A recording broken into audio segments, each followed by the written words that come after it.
नमस्कार दर्शकों, मैं निरंजन कैमरामैन दिलीप के साथ एस न्यूज में आपका हार्दिक स्वागत करता हूँ। दर्शकों, पिछले 2-3 दिनों से एस न्यूज चैनल की टीम हमारे राजस्थान के पाली जिले में जो सोजत शहर में संत रामपाल जी महाराज का आश्रम आया हुआ है, वहाँ की खबरें दिखा रही है। दर्शकों, यहाँ पर संत रामपाल जी महाराज के आश्रम में दिव्य धर्म यज्ञ दिवस मनाया जा रहा है। कहा जाता है दर्शकों, इस आश्रम में सभी धर्म के लोग आते हैं और सभी श्रद्धालु यहाँ पर आते हैं। सभी अलग अलग धर्म से दूर दूर से लोग आते हैं। ऐसे में हमारे साथ में जुड़ गए हैं एक बुजुर्ग है, कलकत्ता से है, जो इस्लाम धर्म से बिलोंग करते हैं और वो किस तरीके से यहाँ पर आए वो हम इनसे जानकारी प्राप्त करते हैं और यहाँ पर आकर के उनको कैसा लगा वो सारी जानकारी हम प्राप्त करते हैं। नमस्कार दादाजी। क्या नाम है दादाजी आपका? मेरा नाम मुनीरुल। दादाजी, आप यहाँ पर किस तरीके से आए? आप यहाँ पर कैसे पहुँचे? हम ट्रेन में आ रहा अजमेर शरीफ जाने के लिए। उसी टाइम में आदमी मिला हमको जो बोला शंकर बाबू का ये जाएगा, कबीर बाबू का जाएगा, बोला हम जाएगा। फिर हम कबीर के साथ आ गया। आके हम देखता है तो बहुत बहुत अच्छा लगा। यहाँ पर आप अजमेर आ रहे थे तो बीच में जैसे आपने बताया कि ये भाई मिले, उन्होंने क्या बताया था? बोला वहाँ जाएगा तो हमको कबीर बाबू का मिले के साथ लगा। कबीर साहब मिलेंगे वैसा बोला? अल्लाह मिलेगा। उसमें मिलने के बाद हम देखा बहुत बहुत खुश है। तो उसके बाद में हमको आज भी 2 दिन का बाद हम यहाँ देखता है। यहाँ कितने दिन से यहाँ पर हो आप? 2 दिन आया है। 2 दिन हुए यहाँ और आप यहाँ पर आए तो फिर आपको यहाँ पर सबसे पहले तो आपको यहाँ एंट्री की तो आपको यहाँ पे सभी लोगों का व्यवहार कैसा लगा? जैसे कि आप देख सकते हैं कि यहाँ पर कई अलग अलग धर्म के लोग आते हैं, सभी धर्म के लोग यहाँ पर आते हैं। सब एक ही धर्म होता है, एक ही धर्म होता है। अल्लाह का धर्म सब एक ही होता है, तो अलग अलग कभी कोई नहीं होता, कोई अलग अलग धर्म नहीं। तो हम भी अगर इसलिए हम आज घर का बीवी को बहुत उसका 8 साल 9 साल बैठा है, उसका लिए हम याद आया है। क्या तकलीफ है उनको? वो लोग को बैठने के लिए वो उसके नर्वल करना खत्म हो जाए। बैठ नहीं सकते? हाँ, कमर में थोड़ी तकलीफ? उम्र में वो चल नहीं सकते। उम्र के इस हिसाब से? उम्र 65। तो आपको यहाँ पर आए तो आपकी यहाँ सारी की व्यवस्था कैसी लगी आपको? व्यवस्था अच्छा लगा है, बहुत खूब लगा है। वैसे आप कहाँ से रहते हैं? आपका घर कहाँ पर है? कलकत्ता। कलकत्ता से हो आप? हाँ, पश्चिम बंगाल में कलकत्ता से आया। और जैसे आप यहाँ पर देखा कि अभी यहाँ पर एक प्रदर्शन स्थल रखा गया है।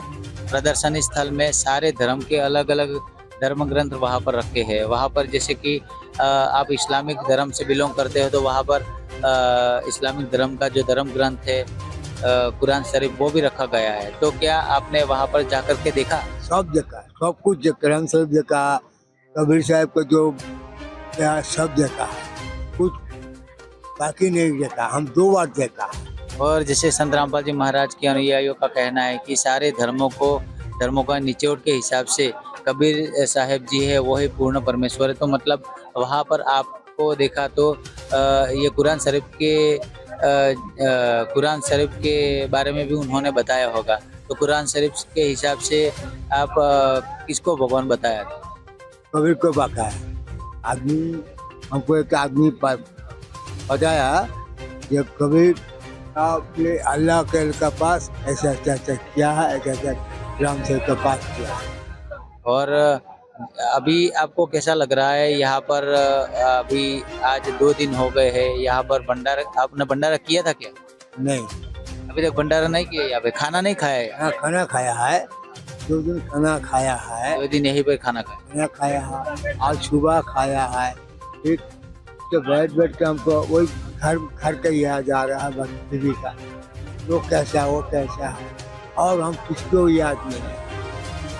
और अब वापिस आप यहाँ पर आओगे, आपको क्या अभी संत रामपाल जी महाराज से आप दीक्षा लोगे? हाँ, आएगा।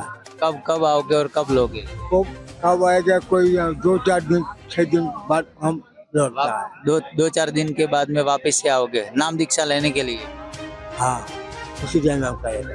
और सच्ची इबादत अल्लाह की करने के लिए यहाँ पर वापस आ पाओगे। दादाजी अभी ये जो अभी आपने बोला कि 2 दिन से आप यहाँ आए, आपने खाना भी खाया, तो वहाँ पे भंडारपुर है जहाँ पर खाना मिल रहा था, खाना खा रहे थे सभी लोग, वहाँ पर आपको कोई भेदभाव तो नहीं हुआ, किसी से भेदभाव तो नहीं रखा आपने? नहीं, सब एक ही है। सब खाना पीने का, बैठने का, सोने का, सब कुछ अब एक ही है। सब एक तरह रहते हैं, कोई भेदभाव नहीं रखा। कोई दिक्कत नहीं रहता। तो दर्शकों, जैसे कि अभी देखा कि दादाजी का कहना है यहाँ पर वो आए कलकत्ता से, यहाँ पर आए हैं और उनको संत रामपाल जी महाराज के जो शिष्य है आप यहाँ पर देख सकते हैं, इनसे भी हम जानकारी प्राप्त करेंगे कि वो इनको मिले और दादाजी को मिले। उन्होंने बताया कि अगर आप सच में कबीर अल्लाह ताला को प्राप्त करना चाहते हैं तो हमारे संत रामपाल जी महाराज के जो आश्रम है वहाँ पर आओ, आकर के आप देखो और वहाँ पर जो कुरान शरीफ का जो ज्ञान है उसके ज्ञान के आधार से जो बाखबर संत की शरण में आकर के अल्लाह को प्राप्त कर सकते हैं। तो इस तरीके से उन्होंने ये बताया, तो वो ये जानकर खुश हुए और यहाँ पर आए, उन्होंने बताया और आकर के यहाँ पर आकर के देखा, सारी जानकारी यहाँ पर ली और यहाँ पर सभी लोगों का जो उनके साथ का जो व्यवहार था वो व्यवहार से बहुत खुश हुए। उनके साथ कोई भी प्रकार का यहाँ पर भेदभाव भी नहीं हुआ। और अभी हम जानते हैं कि ये पूरी जानकारी ये संत रामपाल जी महाराज के जो अनुयायी हैं इनसे हम जानकारी प्राप्त करते हैं कि किस तरीके से वो वहाँ पर मिले थे। नमस्कार सर। सर क्या नाम है आपका? मेरा नाम रोहित दास है। जी रोहित भाई, आपको ये दादाजी मिले किस तरीके से और यहाँ पर आए, ये जो 2 दिन की जो जर्नी थी उसके बारे में हमारे दर्शकों को थोड़ा कुछ देखिए, मैं अपनी पत्नी और अपने बच्चों के साथ आ रहा था यहाँ पे 4, 5, 6 को जो समागम था संत रामपाल जी महाराज का, तो हम आ रहे थे ट्रेन में। तो ये दादाजी को हमने देखा कि जिस ट्रेन में हम लोग बैठे थे उसी के बगल वाली सीट पे ये भी बैठे थे और कुछ परेशान थे और रो रहे थे।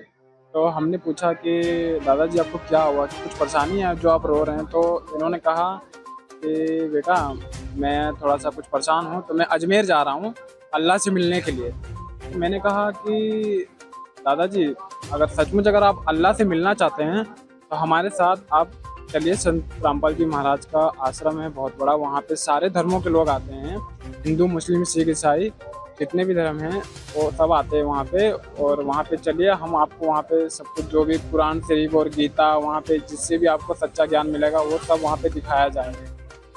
तो दादाजी यहाँ पे आए और फिर मेरे साथ उन्होंने 2 दिन यहाँ पे सब कुछ देखा और उनको कुरान शरीफ में भी सब कुछ दिखाया गया कि असली अल्लाह कौन है, बाखबर कौन है, तो उनको हमने दिखाया।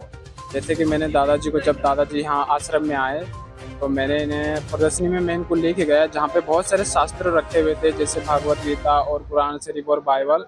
तो मैंने दादाजी को कुरान शरीफ में जो भी हमारे भगत भाई हैं सब ने इनको दिखाया, उसमें प्रमाणित किया कि असली अल्लाह कौन है। और फिर दादाजी ने उसमें देखा और देख के समझा कि हाँ सचमुच असली अल्लाह कौन है। उसमें लिखा था, कबीर साहिब का नाम लिखा था। फिर उन्होंने सोचा कि कुरान में तो जो लिखा हुआ वो तो हमें पता नहीं था, तो फिर वो बोले कि हाँ ये तो सचमुच लिखा हुआ है कि इसमें असली अल्लाह कौन है। तो इन्होंने सोचा कि अब मैं अपने घर जाऊँगा, घर जाने के बाद मैं अपने बच्चों को सबको बता के लेके वापस यहाँ पे आके फिर संत रामपाल जी महाराज से नाम दीक्षा लेके फिर मैं उनकी भक्ति करूँगा। तो दर्शकों, जैसे कि अभी आपने देखा कि ये दादाजी आए थे कलकत्ता से और उनको यहाँ पर आकर बहुत अच्छा लगा। और जैसे कि प्रदर्शनी में वे गए थे तब उन्होंने कुरान शरीफ के बारे में ज्ञान लिया, वहाँ पर जो कुरान शरीफ रखी थी और यहाँ पर संत रामपाल जी महाराज के जो अनुयायी है उनके द्वारा जो सच्चा इल्म था, जो ज्ञान था वो उनको बताया और जिससे वे खुश हुए। और बताया जाता है कि उनकी जो घरवाली है, उनकी जो कमर की जो बीमारी है जिससे वे बैठ नहीं सकते ठीक तरीके से, तो ये बता रहे हैं कि वो संत रामपाल जी महाराज से जुड़ना तो चाहते हैं लेकिन अभी वापस से कलकत्ता जाएंगे और वहाँ पर जो नामदान सेंटर है कलकत्ता में, वहाँ पर जाके संत रामपाल जी महाराज जी से वे जुड़ेंगे। दर्शकों, संत रामपाल जी महाराज जी की एक वाणी है कि जीव हमारी जाति है, मानव धर्म हमारा, हिंदू मुस्लिम सिख ईसाई धर्म नहीं कोई न्यारा। इसी वाणी को चलते आज ये साबित होता है कि आज संत रामपाल जी महाराज के इस आश्रम में केवल यही नहीं, पूरे भारत में और विश्व में सारे जितने भी मिलाकर जो आश्रम है संत रामपाल जी महाराज के सानिध्य में, कहीं पर भी कोई भी प्रकार का भेदभाव नहीं होता और सभी बच्चे जैसे एक कबीर परमेश्वर के हैं, इस तरीके से यहाँ पर सभी लोगों के साथ एक समान भाव रखा जाता है। और ऐसे ही दादाजी ने बताया कि यहाँ पर कोई भेदभाव नहीं रखा गया और उनको यहाँ पर आकर बहुत अच्छा लगा और संत रामपाल जी महाराज से भी वे जुड़ेंगे। तो दर्शकों, ऐसी जानकारी के लिए हमारे साथ बने रहे, ऐसे न्यूज़ को फॉलो करें। धन्यवाद।